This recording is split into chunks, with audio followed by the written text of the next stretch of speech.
नमस्कार, आप देख रहे हैं 4 PM। मैं हूं आपके साथ सिमरन। देश के अंदर चल रहे लोकसभा चुनावों को लेकर पूरे देश की सियासत इस समय गरमाई हुई है। हर ओर चुनावी चर्चाओं से बाजार गर्म है।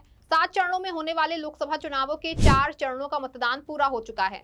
इन 4 चरणों में देश की लगभग 380 लोकसभा सीटों पर वोटिंग की जा चुकी है। ऐसे में अब जब आधे से अधिक सीटों पर मतदान किया जा चुका है, तब राजनीतिक महकमों में हलचल और भी तेज हो गई है, क्योंकि अब बची हुई सीटों पर सभी दल अपनी अपनी जीत की सुनिश्चित करना चाह रहे हैं। फिलहाल तो 4 चरणों में हुई 380 सीटों पर वोटिंग के बाद सत्ता पक्ष और विपक्ष दोनों के अपने अपने दावे हैं। दोनों ही की ओर से अपनी अपनी जीत का दम भरा जा रहा है। सत्ता पक्ष दम भर रहा है कि 4 चरणों की 380 सीटों पर मतदान के बाद हम 270 सीटें जीतकर पूर्ण बहुमत की सरकार बनाने जा रहे हैं, जबकि विपक्ष की ओर से ये कहा जा रहा है कि 4 चरणों के मतदान के बाद विपक्षी गठबंधन इंडिया 315 सीटें जीत रहा है। अब दोनों ही तरफ से अपने अपने दावे किए जा रहे हैं। असल में क्या होना है, ये तो 4 जून के परिणामों के बाद ही पता चल पाएगा। फिलहाल तो तब तक के लिए इन सीटों पर राजनीतिक दलों व उनके नेताओं की किस्मत ईवीएम में कैद हो चुकी है। 20 मई को 5वें चरण का मतदान होना है। इसको लेकर के राजनीतिक दलों और उनके नेताओं के द्वारा लगातार चुनावी प्रचार जारी है, जिसमें नेताओं द्वारा लगभग एक दूसरे पर आरोप प्रत्यारोप लगाए जा रहे हैं और एक दूसरे पर सियासी बयानबाजी की जा रही है। इस बीच जब से दिल्ली के मुख्यमंत्री और आम आदमी पार्टी के राष्ट्रीय संयोजक अरविंद केजरीवाल जेल से अंतरिम जमानत पर बाहर आए हैं, तब से पूरे चुनाव में एक अलग ही उत्साह देखने को मिल रहा है।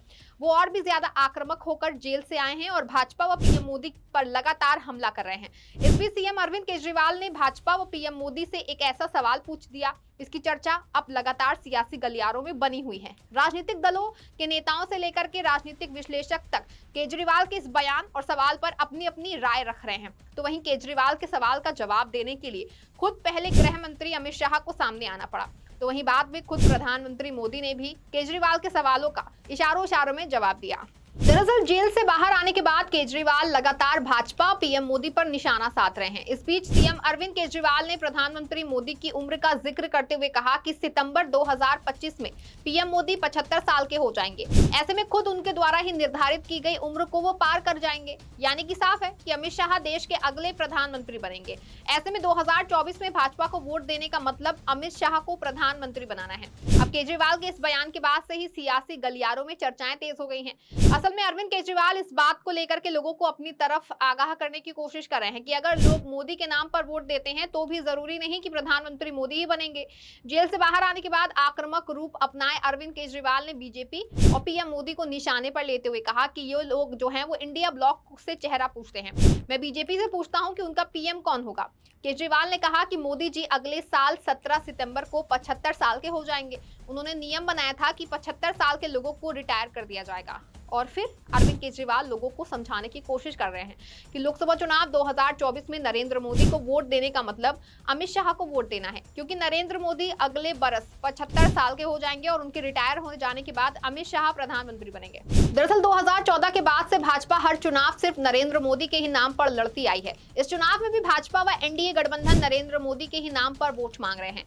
यहाँ तक कि खुद मोदी भी अपने ही नाम पर लोगों से वोट मांग रहे हैं और हर रैली में मोदी की गारंटी की बात कर रहे हैं। मोदी के भरोसे ही बीजेपी से लेकर के एनडीए दिखाई दे रहा है। बीजेपी के पास सिर्फ मोदी ही एकमात्र चेहरा है। वही विपक्ष का मोदी को हटाने पर ही फोकस है। वहीं दूसरी ओर भाजपा विपक्ष से लगातार सवाल भी करती आई है कि मोदी के मुकाबले कौन। इस लोकसभा चुनाव में भी बीजेपी ने अपनी चुनावी रणनीति के केंद्र से इसी सवाल को रखा कि विपक्षी गठबंधन की ओर से पीएम प्रत्याशी आखिर कौन है।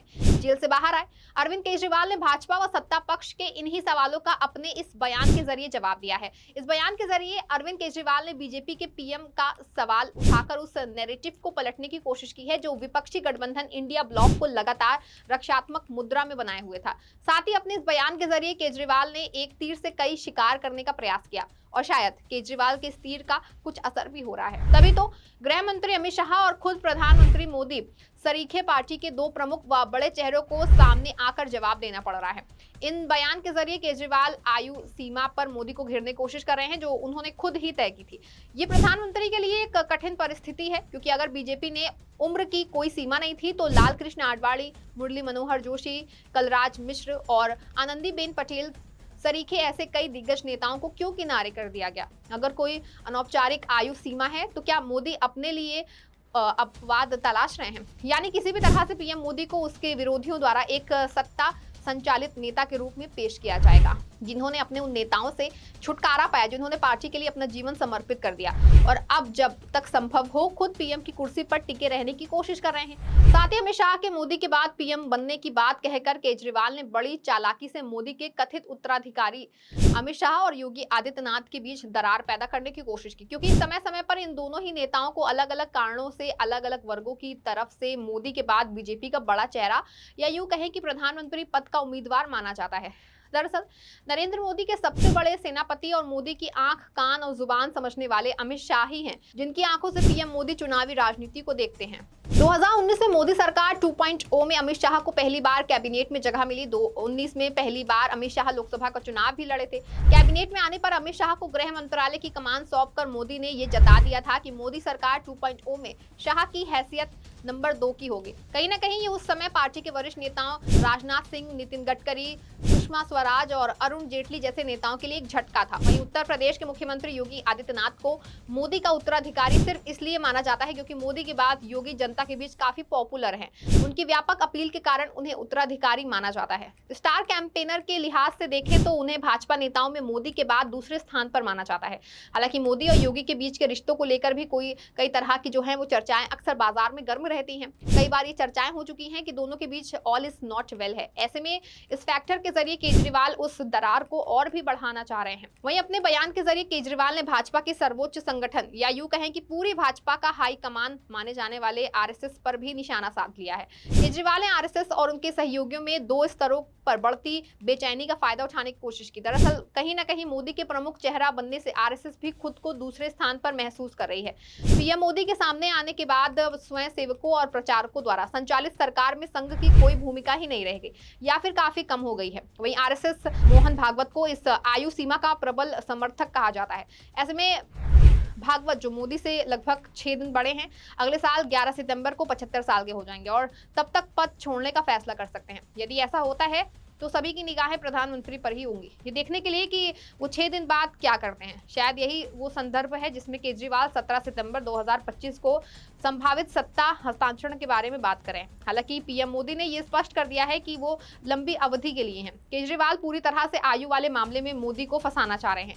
इसीलिए उन्होंने अपने बयान में ये भी जोड़ा कि जब भी किसी बड़े नेता को लेकर बात की जाती है तो उसके समर्थन में पार्टी के लोग बोलते हैं, तब तक नरेंद्र मोदी कुछ नहीं बोलते हैं, जिससे साफ है कि वो अपना बनाया नियम जो है वो खुद पर लागू होने से नहीं रोकेंगे। केजरीवाल ने कहा कि मुझे नहीं लगता कि मोदी ऐसा नहीं कहेंगे। जिस नियम के तहत आडवाणी रिटायर हुए, मैं उस नियम के तहत रिटायर नहीं होऊंगा। अगर ऐसा नहीं है तो प्रधानमंत्री खुद कह दें कि वो नियम के उनके ऊपर लागू नहीं होते हैं वो नियम, और नियम सिर्फ लाल कृष्ण आडवाणी के लिए बनाया गया था। केजरीवाल ने बड़ी चालाकी से मोदी के संन्यास और योगी को हटाने की बात करके सियासी गलियारों में चर्चाओं को हवा दे दी है। साथ ही भाजपा समर्थकों व भाजपा के खेमे में भी खलबली मच गई है, क्योंकि बेशक इस बयान का असर जो है वो लोकसभा चुनाव में पड़ सकता है। ये बात खुद भाजपा भी जानती है। इसीलिए केजरीवाल का बयान सामने आने के बाद पहले अमित शाह ने केजरीवाल का जवाब देते हुए कहा कि मैं अरविंद केजरीवाल एंड कंपनी को बताना चाहता हूं कि आपको मोदी जी के 75 वर्ष के होने पर खुश होने की जरूरत नहीं है। भाजपा के संविधान में कहीं भी ये नहीं लिखा है कि वो प्रधानमंत्री नहीं बन सकते हैं। शाह ने कहा कि मोदी प्रधानमंत्री बनेंगे और अपना कार्यकाल पूरा करेंगे। इतना ही नहीं, नरेंद्र मोदी के वाराणसी से नामांकन करने के बाद तो शाह ने यहां तक बोल दिया है कि 2029 के आम चुनाव में भी बीजेपी के नेता नरेंद्र मोदी ही रहेंगे। मतलब साफ है कि केजरीवाल के बयान का असर हो रहा है, इसीलिए भाजपा को जवाब देने की जरूरत पड़ रही है। एक और जहां अमित शाह ने ये बयान दिया तो वहीं दूसरी ओर खुद पीएम मोदी ने भी केजरीवाल के बयान का इशारों में उत्तर ही दे दिया। दरअसल बिहार के हाजीपुर में एक रैली में आए दोनों से प्रधानमंत्री मोदी ने पूछा कि मोदी का वारिस कौन और कोई नाम। इसके बाद मोदी ने कहा कि विकसित भारत का सपना ही मेरा उत्तराधिकारी है। ठीक ऐसे ही हुगली की चुनावी रैली में भी प्रधानमंत्री ने लोगों से पहले वही सवाल पूछा कि मोदी के वारिस कौन, फिर खुद ही सवाल का जवाब भी दे डाला। मोदी ने लोगों से कहा कि आप ही मेरा परिवार हैं, दुनिया में आप लोगों के अलावा मेरा कुछ भी नहीं है। बेशक अमित शाह और मोदी की ओर से केजरीवाल के बयान का जवाब दे दिया गया हो और यह साफ कर दिया गया हो कि 2024 में भाजपा के सत्ता में आने पर प्रधानमंत्री नरेंद्र मोदी बनेंगे।